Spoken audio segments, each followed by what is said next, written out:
get this on air. Low, but if the plan is to not have a plan, that's a plan.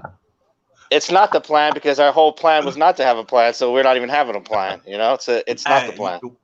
Whatever you said, Lo, that's right. I'm with it. Bro, do you know what it's called? It's called chaotic sports for a reason. We bring chaos, and chaos is not when you have chaos, there's not a plan during chaos moments. You know that, right? Welcome everyone to another episode of Chaotic Sports. My name's Chris Sarda. This is Angelo and Wayne with me. We're going to talk about The Last Dance. You can find us at Chaotic Sports on Twitter and at Chaotic Sports Podcast on Instagram. Last time we did episodes 1 and 2. Wayne, you added so much to the last podcast about The Last Dance. I just want to thank you for everything that you said. That's what we get from him. That's typical Wayne. We get about 2% of Wayne, which was only talking about Wayne because it wasn't there. That's what we get. What we got was a text message while we were recording. I got a text message saying he took a picture of the Instagram post that you put up, Lo, saying "Smart as a liar." I was like, you could. That's what this guy did. He sent you that false advertisement. Well, we got him here now. Let's take advantage of this moment because he might have to leave or something. We should jump in. He might disappear. Yeah, the rapture might happen. Anyway, so we got. Well, I mean, before we start getting into the nuts and bolts of that story, we have 4 episodes now. I mean, is this what you expected? Is this better than you expected? Is this exciting? Are they stretching it out too much? What do you guys think about that? No, it's perfect. Perfect. I'm gonna go with greatest sports documentary ever produced. Oh, really? Down. Really? Hands down. I'd have to think about it. I've actually watched documentaries, so I have to think about it. So this is better than every 30 for 30 ever made? You would rather watch this than any 30 for 30? Because there's some amazing 30 for 30s. Yeah, because I think the fabric of it is you get a view into what made the greatest player to ever play the game great. Like you get a unique perspective of greatness, and I appreciate it. I mean, what I've gotten from this documentary more than ever, I've realized that, the documentary is doing a good job so far of showing that how great Jordan is. Yes, but even a little more than even my perception was of how important the people around him were. A lot of this documentary ended with Jordan realized he needed to pass it to John Paxson. Hey, no offense. We love all people. But I can't help but look around on the Bulls while I was watching the documentary and be like, who are these white guys on the team? Like, who are they? Well, that was you don't remember Steve Kerr or John Paxson? No, of course I remember Steve Kerr and John Paxson, but I was talking more about the tall, random white guys, the tall guys. Like on the Bulls or on the opposing teams, like Larry Bird and stuff? Like Wellington. Bill Lambert. You didn't know who Bill Lambert was? No, he's talking about the Bulls. He's talking about the Bulls. Like Will Purdue? Will Purdue? Who was the guy with the Purdue? Will Purdue? Jed Bushler. What'd you say, Chris? Wellington. The camcorder at the end where they were saying I didn't know the catch money. I think that was Wellington, right? That was Wellington? Okay. And then you had Wellington, Will Purdue, Jed Bushler, Steve Kerr. Do you know who I'm talking about? The guy with the camcorder at the end that was saying he doesn't make as much as Ahmad Rashad? Yeah, that was Wellington. I'd have to see that again, to be honest with you. He had the red goatee. I remember who you're talking about. I think it was Wellington. Okay, so he didn't get a red goatee to me. But Bill Wellington probably he's talking about then. I was like, who are these guys, man? I'm like, I forgot they were on the Bills. Well, the Bulls. Let me talk about what you were talking about, Chris and Wynn, like a second ago. So those early years, obviously Jordan did need help because he wasn't prime Jordan right away, but that was the hard-nosed NBA back in the day. You didn't just come in and win titles. You're going against the Celtics, Lakers, bad boys. You didn't dare come in with by yourself. You had to have multiple teammates. The league's easier now. So if you didn't know that, I'd say Jordan had a long prime. I think that is prime. I think beating the Cavs is prime Jordan. Well, that's when he was becoming prime Jordan, which was his 3rd or 4th year in the NBA or something, right? I mean, that was maybe, yeah. Yeah, so I think it also gave us a perspective or the point of view of what made Jordan so great, because and why maybe LeBron isn't what Jordan was to the NBA.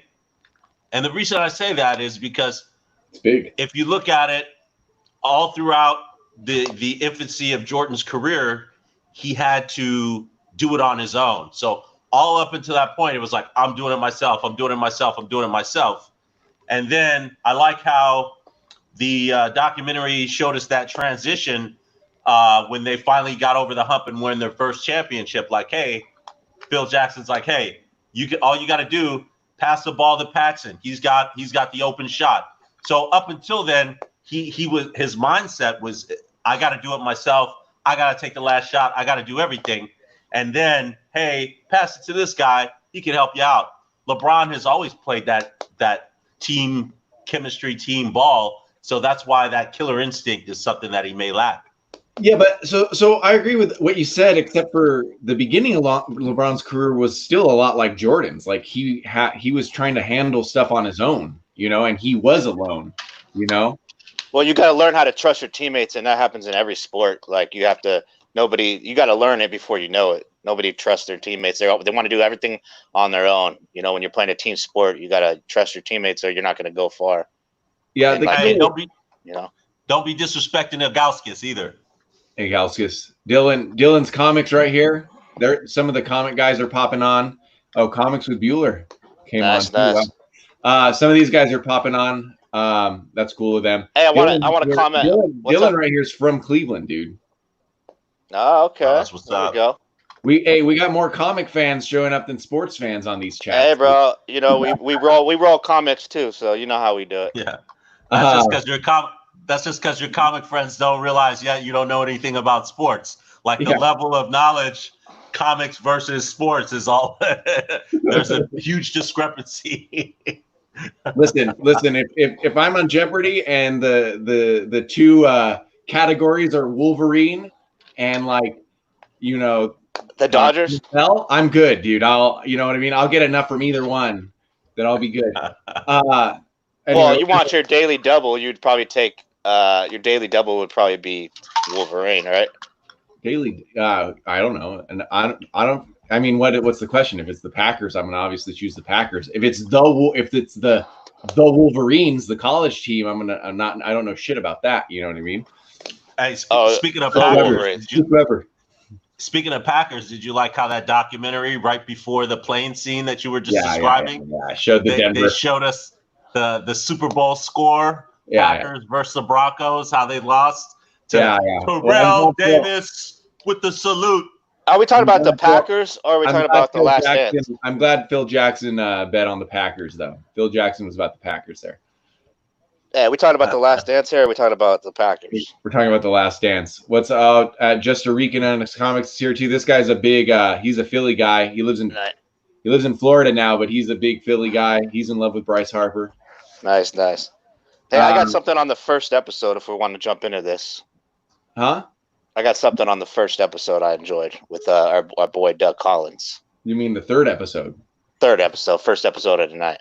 So let's go into details then. I mean, we'll go back to the LeBron and Jordan talk in a minute, because I think LeBron had to do a lot on his own too, but he is more of a team player. I mean, I still say LeBron's the best ever, but no, that's ridiculous to think he's the best ever. But I think go ahead, Mo. Lead it off, Mo. Go ahead. No, I was just saying. So on that episode, on the third episode of tonight, the third of 10, I believe. I enjoyed it showing, they had Doug Collins, and Doug Collins is a player coach, just like much like Phil Jackson. As far as he's into the game, he was sweating with them. He's drenching. They were saying he's drenched more than some of the players. So that means you could see his passion because he's into the game. He's jumping up and down. He's nervous. But he played in the NBA. He played in the NBA at a point. Yeah, him and Phil. So you're right. So that shows they know a little of the game. So I enjoyed when they were talking about they were asking Doug. They were like, "So tell us about that play for Jordan." Blah blah blah. And he's like, "Well, I told the guys get Mike the ball and get the fuck out the way." That I don't know if you guys remember that, but that to me that was a funny part. It was like, tell us about the play, and that he just broke it down. It was as simple as it could be. Just get out of the way, man. That's the true. That's something true about sports. Is there was no smartness. It wasn't like I designed this. I just got Mike the ball and told him to freaking score. Yeah, but isn't that similar? Isn't that similar to the ISO style that everyone bitches about today? Like, isn't that like what you just saw? What you just described was like when people complain about ISO, and they've been complaining about it for 10 or 15 years. But when they complain about Harden's game, and I don't want to say who's better or whatever, right? I mean, obviously it's Jordan, but but I mean, people complain about the ISO game today. They pretend like it didn't happen. Like Jordan, that's the way Jordan played in those first years of his career. Like it was given. No, but that was more play by play is more now you're talking. But back then they played more team ball, but that was a direct single play to win the game. So it was just get out of his way. But a lot during those times there was a lot of plays. It wasn't less like now. No, but I mean, Jordan was given the ball a lot at the beginning. I mean, Wilt Chamberlain is known for the team losing, but him scoring, 50, 60 points, 100 points at one time. He didn't start winning championships until he stopped scoring so much. You know what I mean? And to your point, Lo, so there's ISO point the whole time in the NBA. Right, and that ISO portion was great for the most part, but obviously we all know they didn't start winning championships until they switched up and made it more of a team game. Triangle and stuff like that, right? So I think was cool. Speaking of which, that was cool to learn about the guy Lex Winters, is it? Yeah, that was cool. I didn't know that's where Phil got that stuff from. I didn't realize that was the X's and O's section of that. In fact, that's actually probably, there's a lot of stuff that I knew. Maybe I was a kid. We talked about it last week. Like, okay, how much did I really know about Jerry Krause as a kid in the 90s? I read about it a little. But that Lex Winter stuff, if that's his name, I can't remember his name. That's the stuff that inspired me. Oh, I got to go look this guy up. Like I'll probably be looking him up. You know what I mean? Find out more about that. And whenever that guy was doing that, developing that, I don't know what decade that was. It took till 1989 or 1988 or whenever it was for them to start working it in to the Bulls. Like no one realized that was like a kind of genius. Well, I imagine. The guy was also perfecting it over that time. He was watching live NBA basketball and then trying to figure out how to implement his own,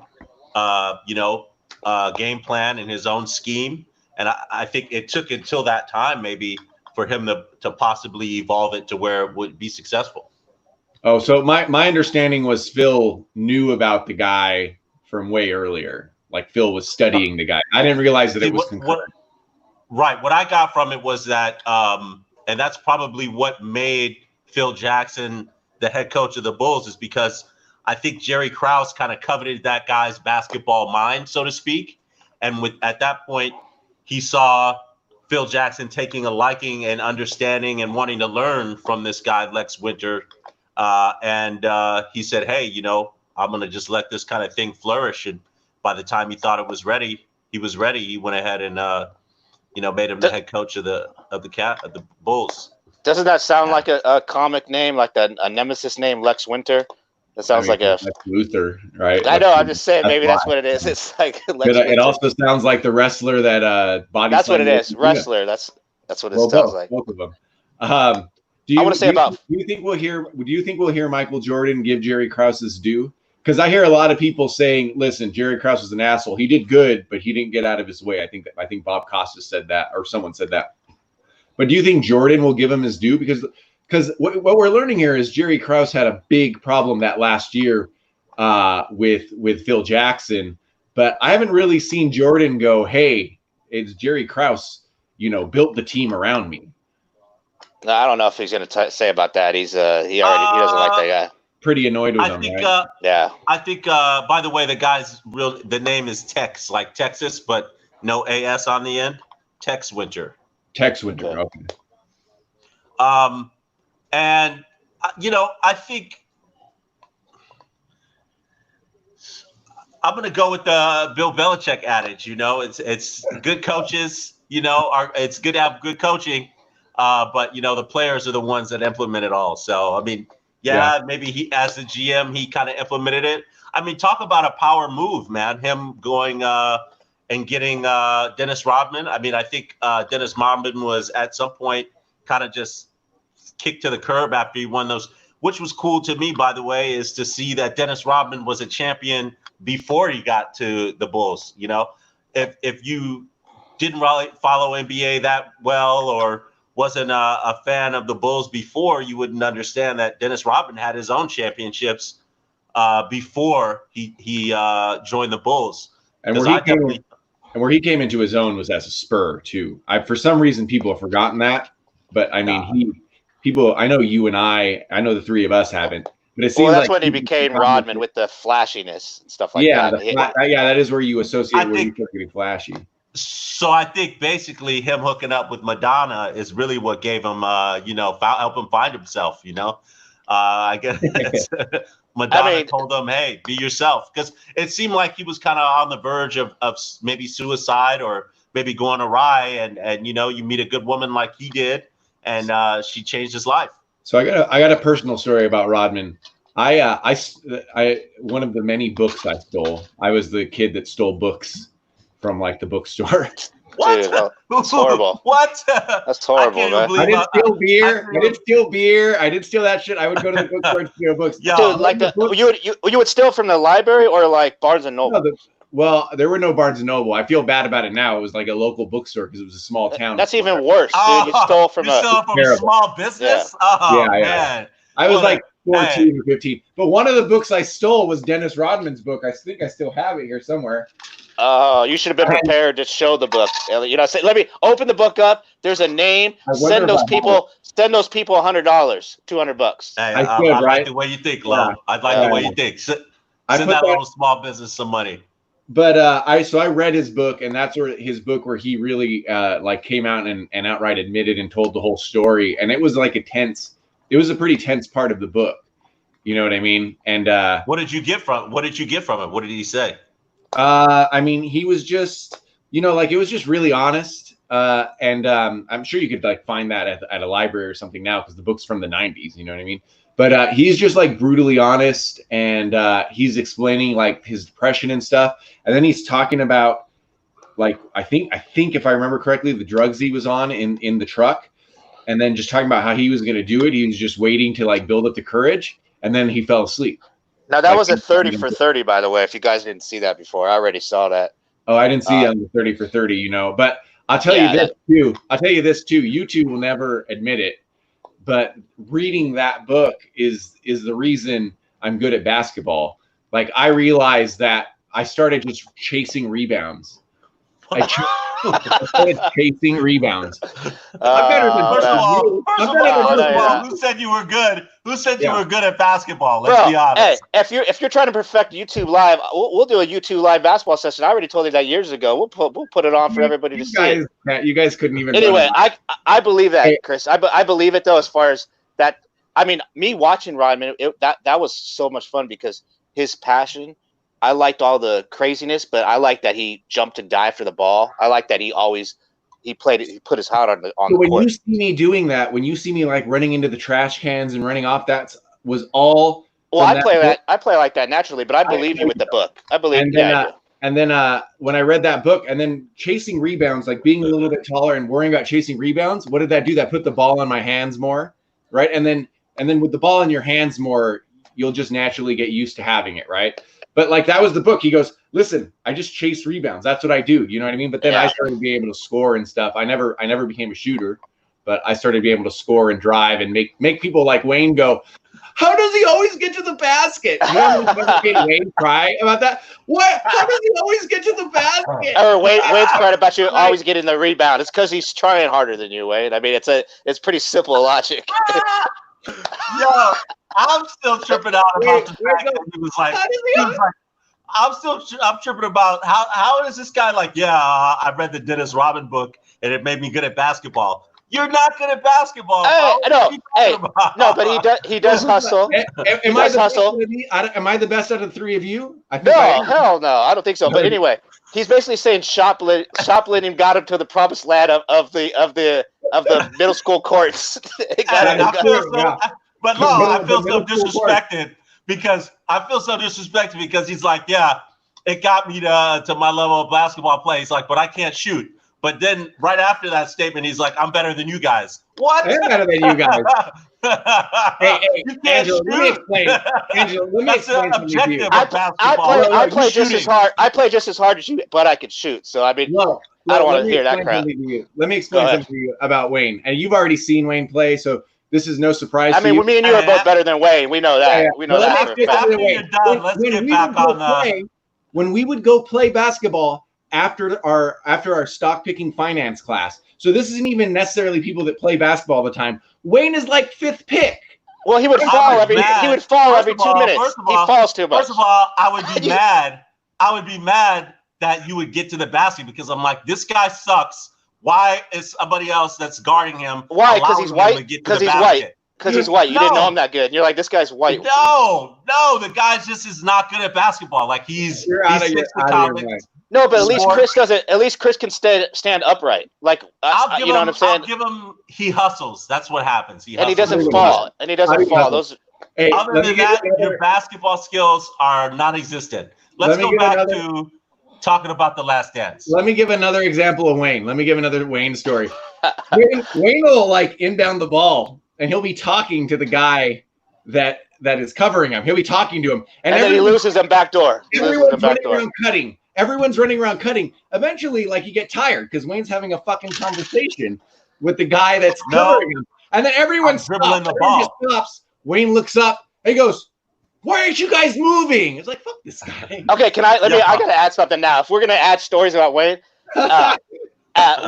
Wayne does play hard. I'll give him that. Not as hard as me and maybe not Chris, but the thing that Wayne does a lot that's annoying is that he'll foul you like 8,000 times. Is how Wade plays. He'll kick you and scratch you and do all this kind of crazy stuff. He doesn't even know. He doesn't even know he's doing it. Yeah. Yeah. But I don't care because I still score on him at will, basically. And that's not a lie, dude. You could never. Okay. Yeah. We're all three. Let's end it. Let's end this because we'll play. We'll play. Let the record be known. I've beaten both of these cats one-on-one. You've never beaten me one-on-one. I've never played Chris. Dude, I beat you way more times. I beat you way more times one-on-one, and when you beat me, you fouled me thousands of times, and I'm like, this is ridiculous. Playing Angelo one-on-one is like playing your little brother. It's like if this game was recorded, it'd be like these fouls are just outrageous. Basically, it's like, dude, this is nuts. Have the game, Wayne. You can have it, man. This is like, hey, don't be a crybaby. Jordan didn't cry, just got stronger. I got like Jordan 8 wins on you versus 1. I'll take it.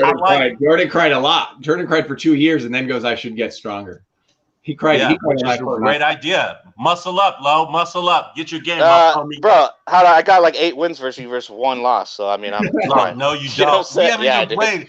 That implies that we played 9 times one-on-one, and that's not the case. We have. We pretty much have. We lived together, by the way. Back to Jordan. And The Last Dance. And Rodman. I think I think it was good to get an understanding of where Phil Jackson came from. Big fan of Native Americans. That was kind of cool to see. His appreciation. I think that was a cool thing about the documentary is the way as a head coach, a lot of people are like real directive and they're like, hey, do this, do that. He made it a point to connect with each one of his players, no matter how obscure he was, because it turns out he was a very unique, obscure guy himself, taking acid, back in the day, No, you know what he would do? He would be smoking a little reefer, like you said he would do with the acid, and he implemented little peyote. Hey, yeah, he ahead of his time was doing that Zen little circle with the Bulls and stuff. So I think he brought something different to the game when that was never brought. So I think that was the big thing about Phil.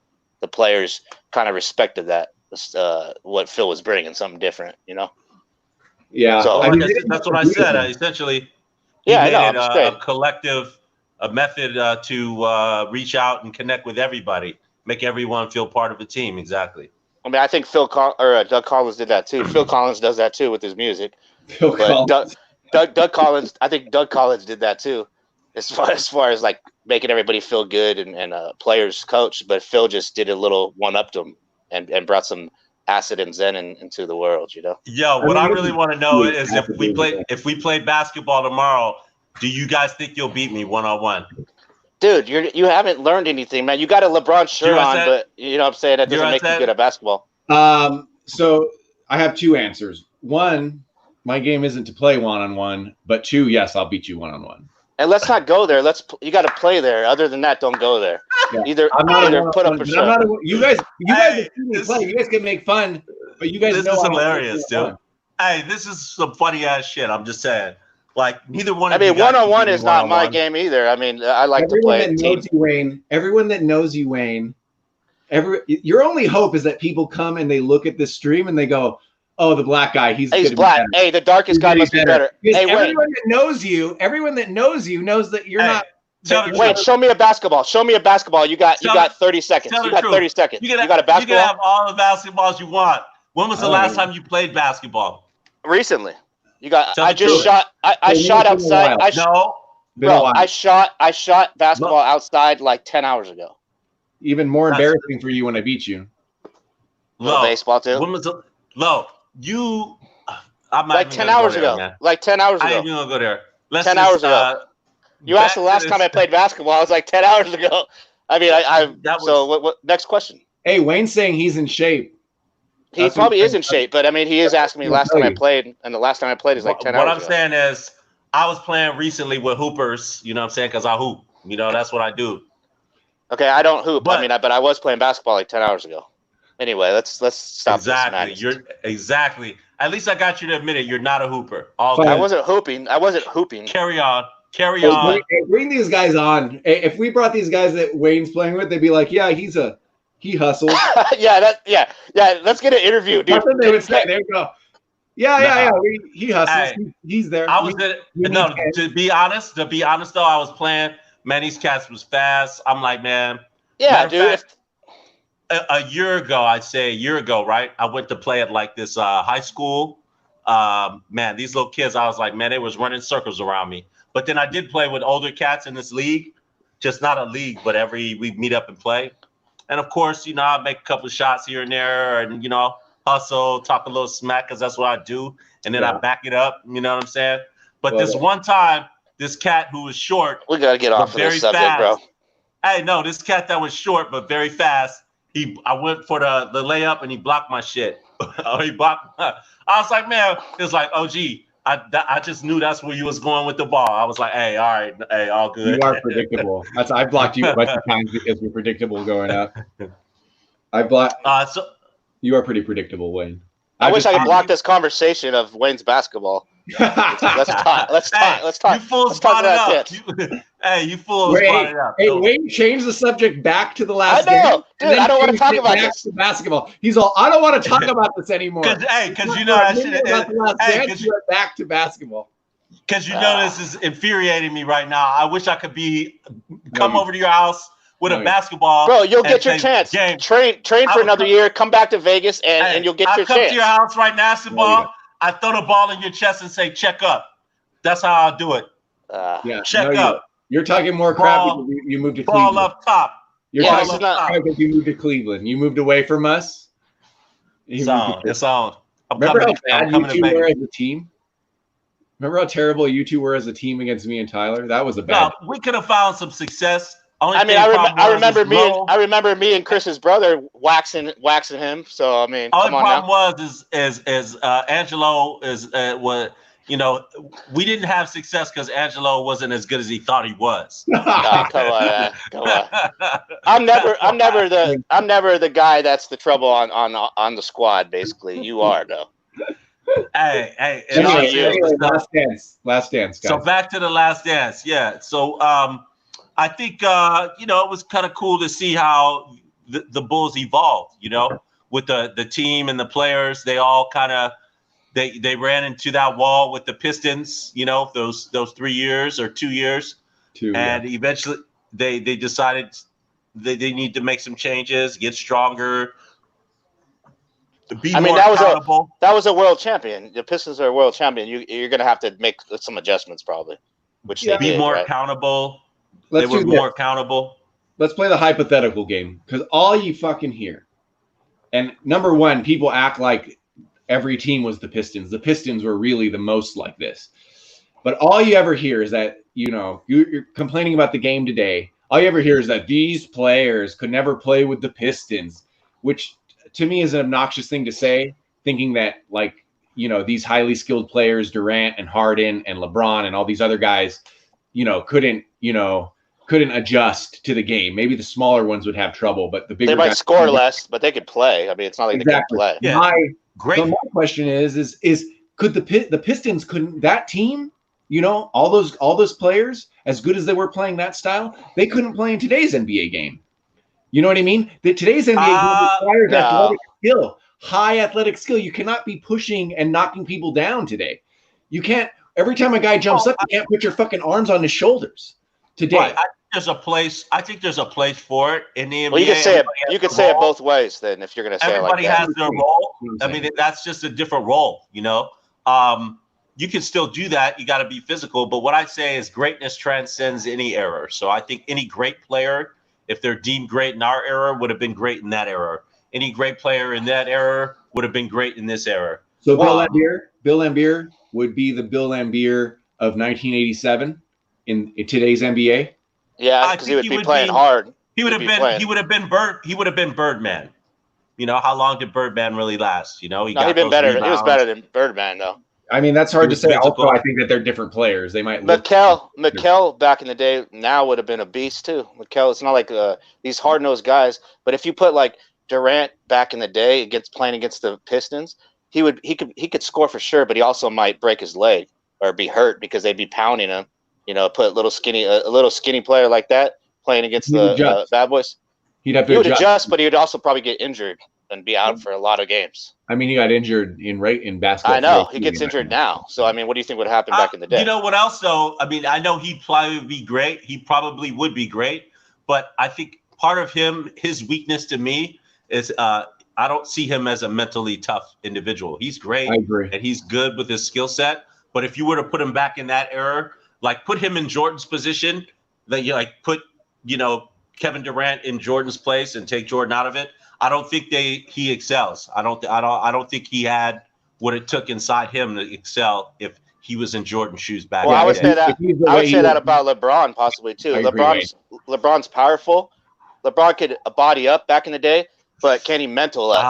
And some of those years he couldn't mental up. So I would say that. No, for sure. I think he always say yeah. Strong. At least you agree with that way, and that means you're paying attention to the game.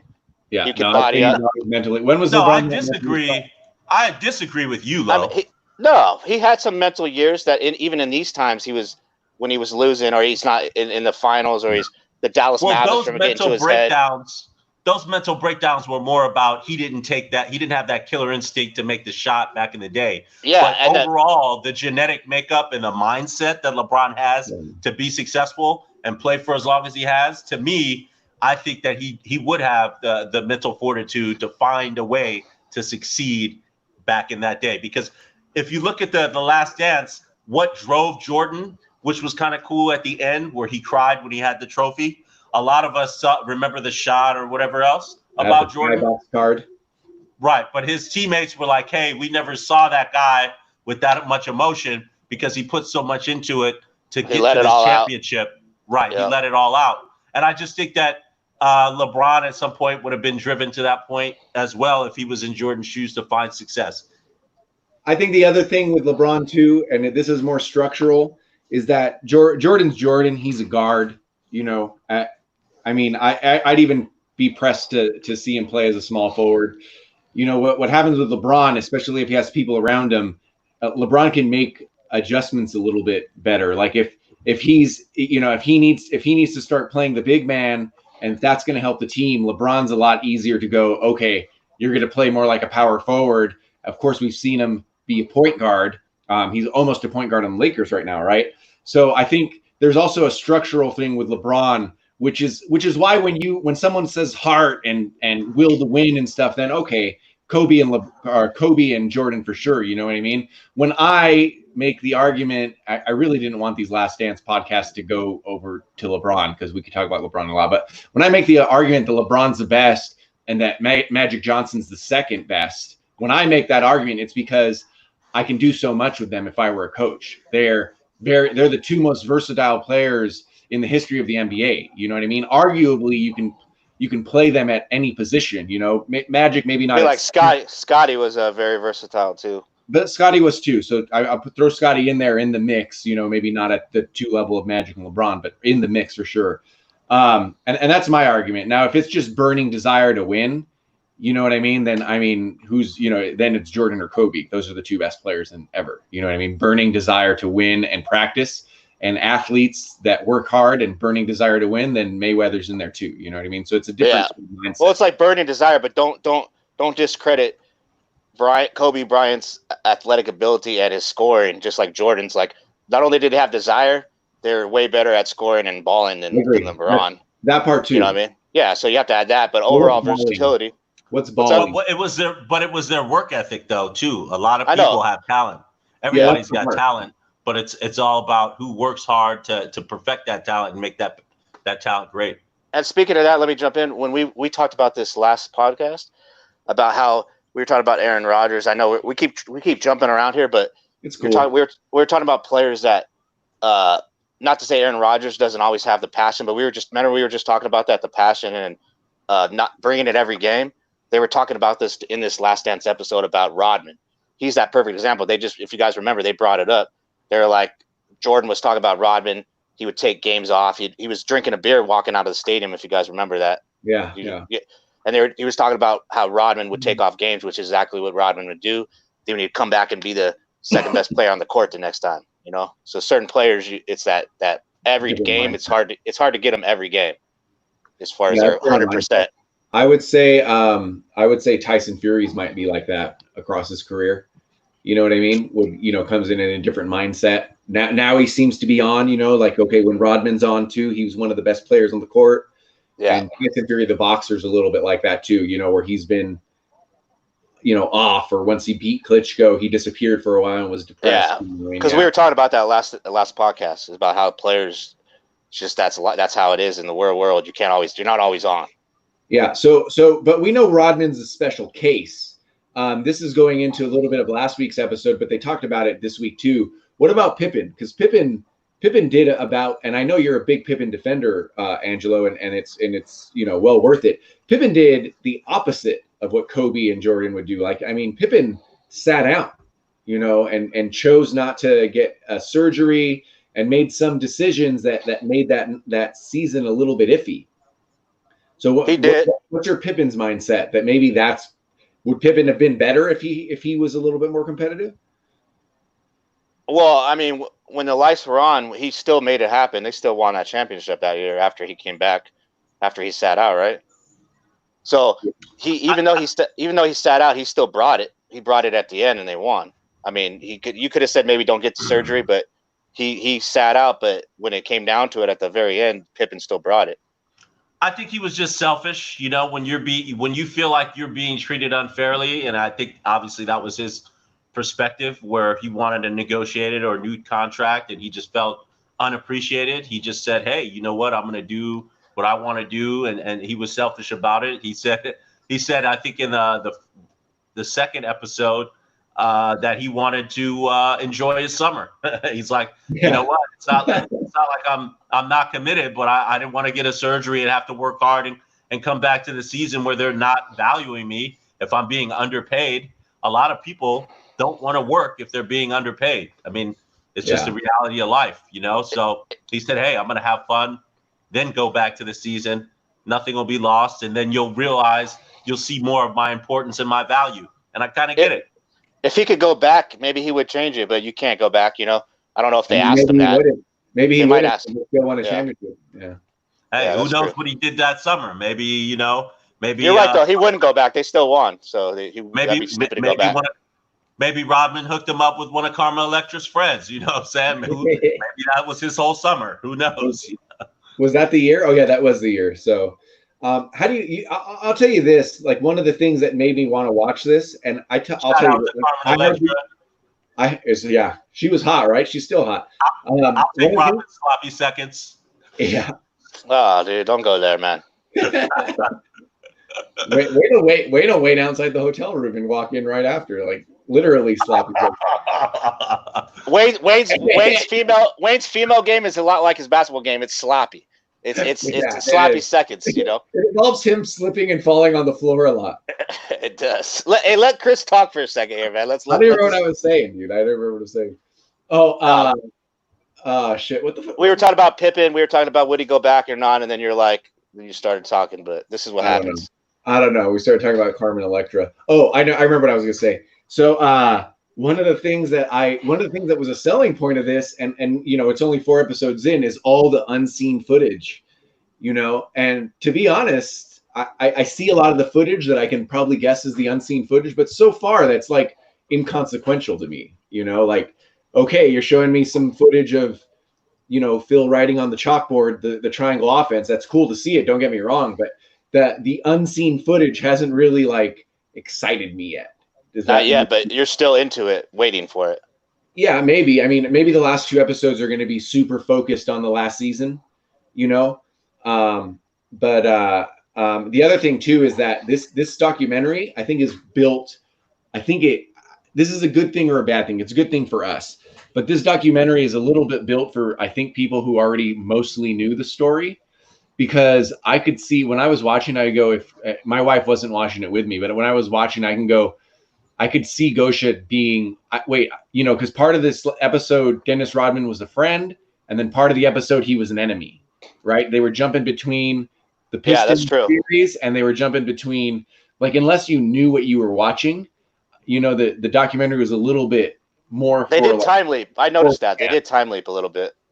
Yeah, they're time leaping a lot, right? But they're not really showing what's the 97 season and what's the past, you know. So like you and I, or us 3 know, you know, anyone that's watching that bothers to watch this post game thing knows.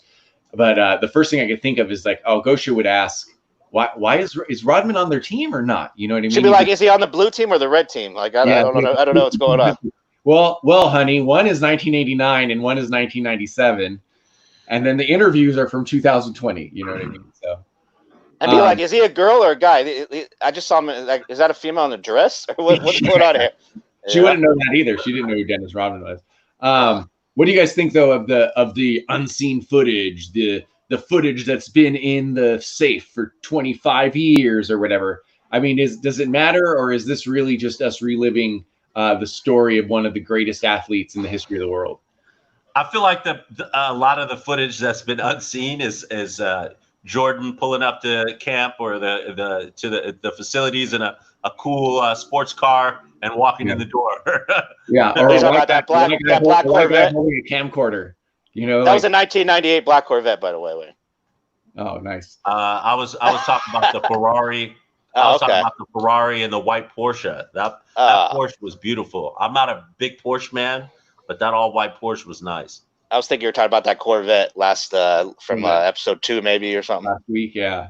So a lot of the unseen footage is really that. It's just like salt and pepper. It's not like it hasn't been, you know, like in super important, you know. So what's more? I'll do one more thing. I'll let you go. What's been more important to me is when they play what someone else said, and we can some interviews and stuff. Yeah, like when they played what Isaiah Thomas said to Jordan, and then what they played, they played another tape to Phil, and getting their reaction. That's been more interesting to me. You know, like Jordan sounds like he still doesn't like Isaiah Thomas. Well, that's why he didn't play on the Dream Team, right? He's always been pissed. It's been nonstop, year by year.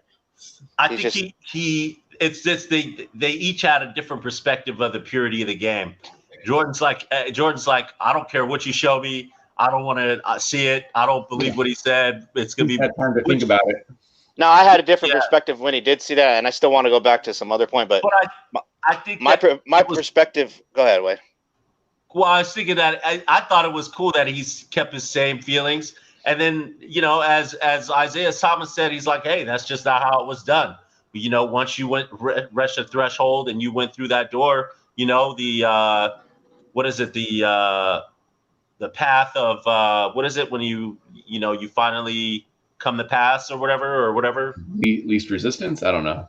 Not the greatest. Go. Yeah, once it's your turn, passing the baton, so to speak. I'll reference track. We just walk away and let you do your thing, and I respect it. Showing of the guard, something like that. Well, I got to take two, but let Lo has two things. So let's give him the floor. What's it? Go. Well, I still got to remember my last thing, which I do remember actually, but I was just talking about the Isaiah. My take on the Isaiah when he was watching that video. I actually think Jordan, watching the video, he almost agreed with Isaiah for a second, but he was like, I still hate that dude. Because Isaiah was basically saying that's how it was back in the day.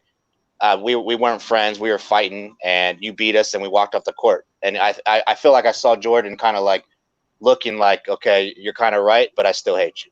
That's what I got from his expression. I think I'll say one more thing about the Isaiah, then we can get to your other topic.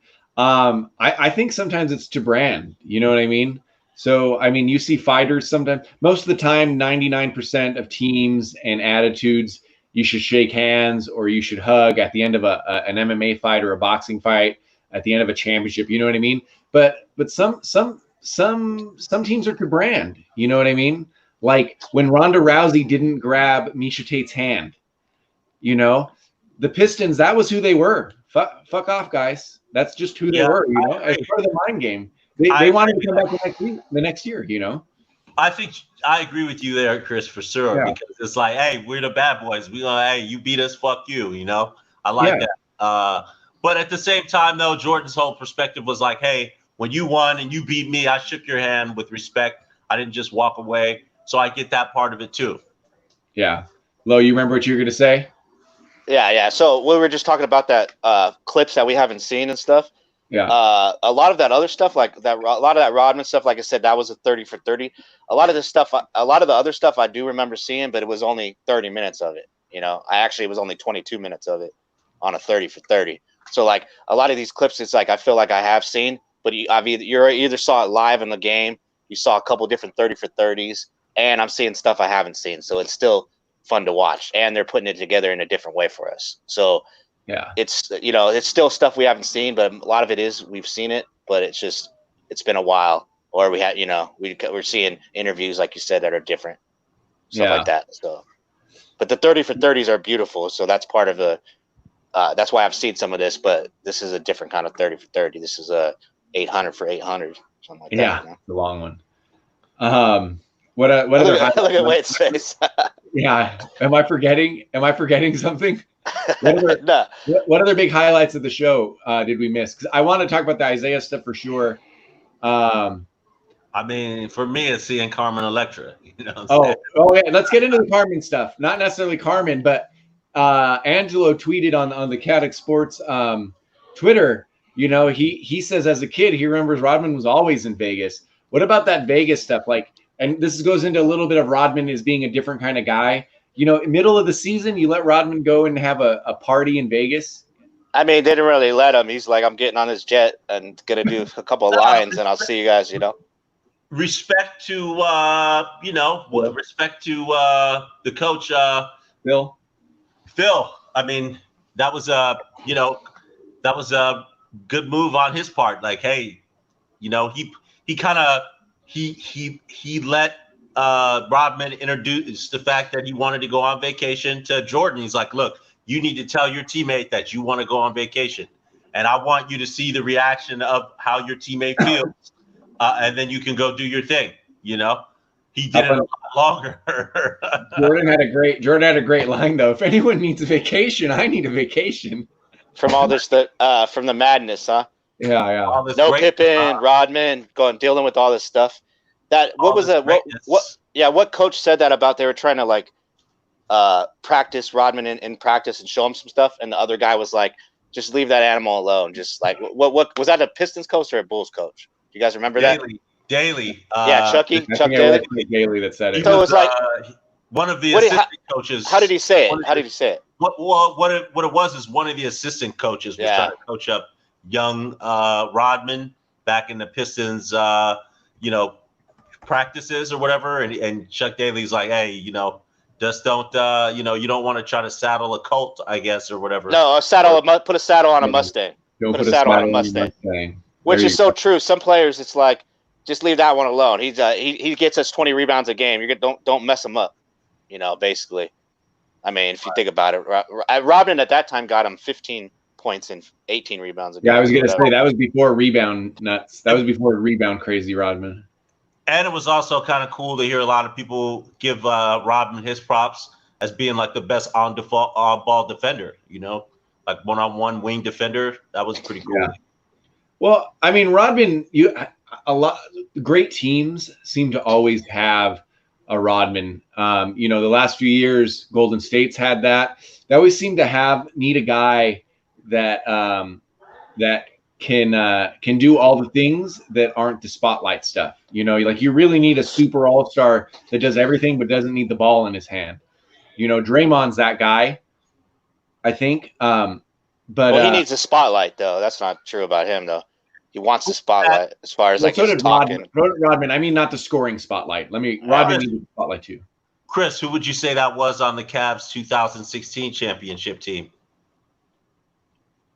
That's a good question. It's not on every. If I said every great team, if I said every championship team, I didn't mean that. But it seems like when you need, let me put it this way: there's a lot of teams with 3-4 super scorers, right? That we think you put them together and they're going to be unbeatable. You know what I mean? But the fact is that there's a diminishing returns for that. If you have, you need that grinder. You need the Bill Laimbeer. You need the Kevin McHale at an all-star level. And the truth is, Wayne, this is, a little bit more on my LeBron conversation. LeBron could be the grinder when he needed to be. LeBron could be the guy that distributed the ball or didn't need to score. You know what I mean? But I think it's interesting to have that guy. So a lot of times when you see a lot of firepower on a team, you're like, well, that might not work. You know what I mean? You need a guy that's a super defender. I'll say that guy on the Lakers, Showtime Lakers, was AC Green. But he could score though. But he was like the little, or Kurt Rambis maybe too, right? Yeah, those guys. Arguably James Worthy was that guy too. But I mean, maybe he's the number 3. Right.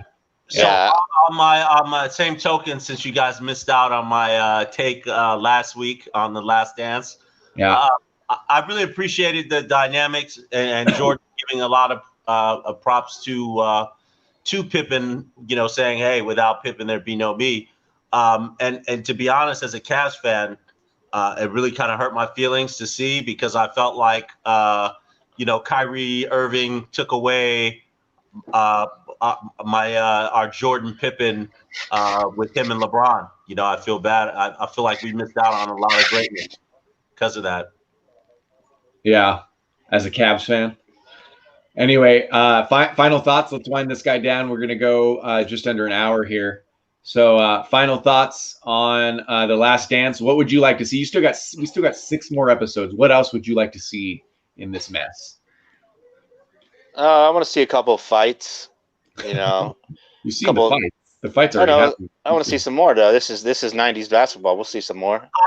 I'd remember I'll just end it. I think first of all, who made you the facilitator and your decision if we end this or not? We're talking. We should go. That's true though. Yeah. We should go. This guy, I think he has to go to the bathroom. Go ahead and get up and go to the bathroom, man. You can pee. What I was gonna say though, in all seriousness though, is he did. Hey, that's exactly what had to happen. He really did have to go to the bathroom. The walk of shame. The walk of shame. Yeah, he was like, hey, that's actually hilarious. He really did have to go to the bathroom. And the right thing to do in a podcast is just try to end it, because you don't want to just get up, but we're chaotic. So like, get up and go to the bathroom. Yeah. And we got us, so it doesn't matter. We'll still keep it rolling. What I was gonna say is what I actually really want to see now is, I know I started the show talking a little smack about, random tall white dudes, but I'd love to get some of the backstory on how some of those guys came in to be part of the Bulls championship dynasty. That would be cool for me, is to get some of their, maybe not an in-depth episode for each one, but some of the guys like the Bill Wellingtons and some of the Purdue's, how they got to be part of the team. So a half an episode or a complete episode on, hey, this is why we brought this guy in, or this is why we thought we needed this particular guy to help out. Were you surprised that the Bulls had so many white guys? I feel like you forgot that they had so many white guys on their team. Yeah. Is that the truth? I think you did. To be honest, I mean, all I know is like Bill Cartwright. You know, He's not white. He's not white. He's I black. know, but this is what I'm saying is those are the others for me. You know what I mean? Horace Grant, Bill Cartwright, you know, B.J. Armstrong. BJ. Those were the others. BJ. Yeah, but so We haven't had a BJ sighting yet, by the way. Yeah, you know? no BJ, no, and hardly any Tony Kukoc. what? Yeah, we'll get Kukoc. What's crazy to me is BJ has been talking. I don't know what you mean by sighting, but he's been talking a lot. He looks a lot younger though, which is kind of crazy. I really don't. Are you sure, man? I don't remember him seeing him talk a lot. What on the documentary? No, that wasn't BJ. That was a different guard. That wasn't BJ. BJ Armstrong was all in the fourth. No, he wasn't, dude. That was a different guy. That was a different point guard for the Bulls. Watch it again, man. The young guy with the light top on and the little bit of gray patch I think he had. But Chris, that's not BJ Armstrong. Yeah, that wasn't BJ Armstrong. Man, do we got to pull up the documentary and point him out? Okay, you know what? We're gonna put that on Twitter. Hey, Chris, we're gonna put that on Twitter. The guy I know he's talking about was not BJ Armstrong, and I can't think of his name right now. No, he was a different guard. I didn't see BJ Armstrong, dude. So, Chris, what I was saying, yeah, BJ Armstrong was talking even in the third and fourth. He's been all throughout these episodes. He was talking about how when he came to the team, he was real young and he wanted to follow Jordan, and there was a lot of BJ Armstrong. He might have had one thing in the 4 episodes. He might have talked for 10 seconds, but don't say he's been talking a lot on these documentaries. BJ Armstrong talked for at least 5 minutes in the 4th episode. I don't know what you guys were watching. So hey, Wayne, he's right. Is he? Yeah, Angelo, he's right. Okay, I might have missed it. I'm thinking of another Bulls guard. So what I was going to say, though, Chris, is what I was telling Lo is I would appreciate a whole nother episode of introducing the others, like the taller white guys that I didn't know, like how did they become part of the team and how they contributed, you know? I think we might get that. We might get a little. Okay, yeah. I missed that. I honestly missed that. I'm no joke. I missed that part. So did I. I missed it too. I might have been getting ready for the podcast. Was that at the very end, Wayne? The last minute of the show? Nah, man. He's been in this. I mean, you just didn't realize it was him because to me he looks real young. I'm shocked. I'm like, man, this dude still looks young. No, I didn't see this at all, to be honest with you. Didn't see this. I'll be honest too, Wayne. Maybe you have the longer cut, the East Coast cut or something. I don't remember him talking either. Yeah, I watched all 4 episodes whole way through. Chris, unless he got on the last 40 seconds of the episode because I was like getting the stuff ready for the podcast, I missed. He wasn't on it. Give it up. Every blue moon, Wayne is right. We'll give it to you, Wayne. We'll give it to you. But that still doesn't count. He still wasn't in all 4 episodes. You said he was on a lot. This was probably like 40 seconds of the 4th episode. I'll go on there and show you some more later, just to prove you wrong, because I'm always right. You fuck. So my point, though, Chris, was I would like to see more of the others. You know, not a full. Who do you want to see? Jed Bushler. You want to see Jed Bushler? Hey, I'm trying to get the fuck out of here. Let Wayne finish his thought. Why do you want to get out of here? We might as well go past 60, and then we'll get out of here. Okay. So the whole thing was, not a whole episode on where they came from and stuff like they did, Pippen. They did a whole episode on Pippen and a whole episode, kind of on Robin mixed in with the Bulls. I would like to see like at least a good 30 minutes on some of the others that were important. 30 minutes just on Will Perdue and Jed Bushler? I mean, I think you're going to get that, bro. Tell me about John Paxson.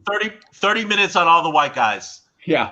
Paxson, Kerr, Wellington, Purdue, Jed Bushler. Speaking other Tony Kukoc. White guys. Exactly. Kukoc count as a white guy, or is he foreign speaking white guys? Exactly. So all that. What about the Asian guys? There were some in Bulls didn't have Asians. There was no Asians on the Bulls in the 80s and 90s. If there were some that were in upper management, talk about them and their impact as well. That's fine. That'll work. Okay, are we good, or you guys want to continue talking? I mean, I feel like we're good. We're gonna finish the show, and it's gonna be about 60 minutes. So we'll be right at 60. We'll be right at 60. That was a good show, guys. I enjoyed it a lot.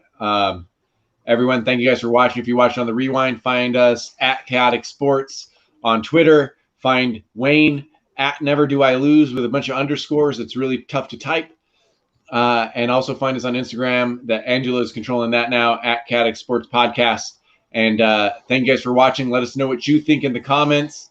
And join us next week, same chaotic time, same chaotic channel, for a review of episodes 5 and 6. Let's see where The Last Dance takes us then. Hey, And then we're also going to talk about sports on Saturday at 5 o'clock Pacific or noon Pacific.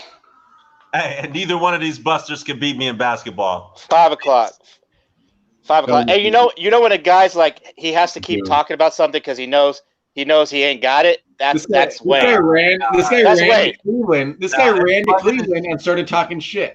Bro, I don't have to try to convince you because I know I got it. You got to try to convince people.